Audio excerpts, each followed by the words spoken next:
Mwanaharakati Maria Sarungi ameibuka na kufichua mbinu chafu ambayo Rais Samia Suluhu anadhamiria kuitumia ili aweze kushinda uchaguzi ujao.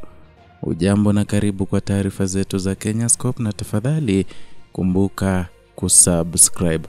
Katika taarifa yetu hii leo tunaripoti kuhusu madai mazito yaliyoibuliwa na mwanaharakati maarufu wa haki za binadamu na mfuatiliaji wa masuala ya uchaguzi Maria Sarungi kuhusu kile anachokitaja kama udanganyifu mkubwa uliofanyika kwenye uchaguzi wa serikali za mitaa nchini Tanzania mwaka 2024.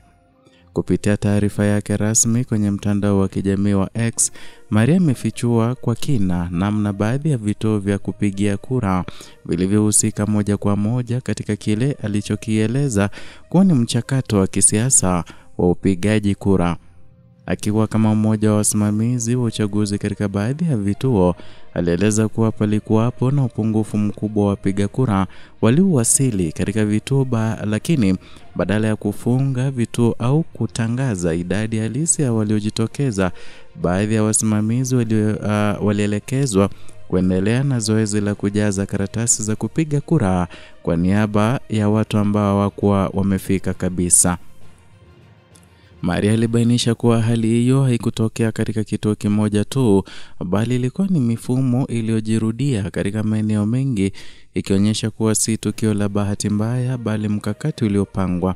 Ilipofika saa ya kuhesabu kura, kuliripotiwa kuwepo kwa idadi kubwa ya kura za ndio, jambo ambalo kulikuwa halikuwa na uwiano na idadi halisi ya watu waliopiga kura.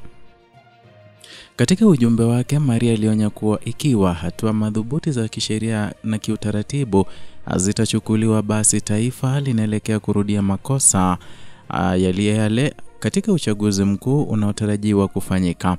Ametoa tahadhari kuwa mazingira ya sasa yanaonyesha kuwa uchaguzi unaweza kubaki kuwa tamasha la kulinda maslahi ya watawala badala ya kuwa jukwaa la kidemokrasia linaloenzi sauti ya wananchi. Maria ameendelea kueleza kuwa tatizo hili la udanganyifu wa wazi ni ishara ya mfumo wa uchaguzi uliotekwa na watawala ambao hata wale wanaojaribu kuhoja kukataa matokeo wanakuwa sehemu ya mduara wa mfumo huo bila nafasi ya kusikika au kushinda. Anaeleza kuwa dunia inapaswa kuelewa kuwa kinachoitwa uchaguzi ni kiini macho na kwamba mabadiliko halisi pekee ndiyo njia ya kurejesha imani ya wananchi.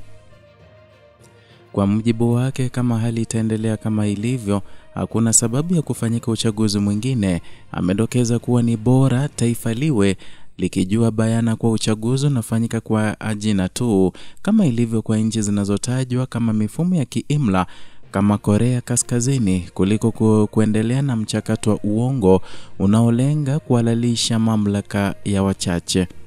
Madai haya yanakuja katika wakati nyeti ambapo mjadala kuhusu mabadiliko ya katiba na sheria za uchaguzi nchini Tanzania umepamba moto. Wanaharakati, wanasiasa na upinzani na mashirika ya kiraia wamekuwa wakishinikiza mageuzi ya haraka ili kuzuia kurudiwa kwa udanganyifu uliotajwa. Kwa sasa bado hakuna tamko rasmi kutoka kwa Tume ya Taifa ya Uchaguzi kuhusu tuhuma hizo, lakini mashinikizo kutoka kwa umma na jumuiya ya kimataifa huenda yakazidi kuongezeka kadri siku za uchaguzi zinavyokaribia. Endelea kutufuatilia Kenyascope kwa taarifa sahihi, uchambuzi wa wazi na sauti ya wananchi. Usisahau kujiunga, kubonyeza alama ya kengele na vilevile kushirikisha video hii ili ujumbe huu usikike zaidi.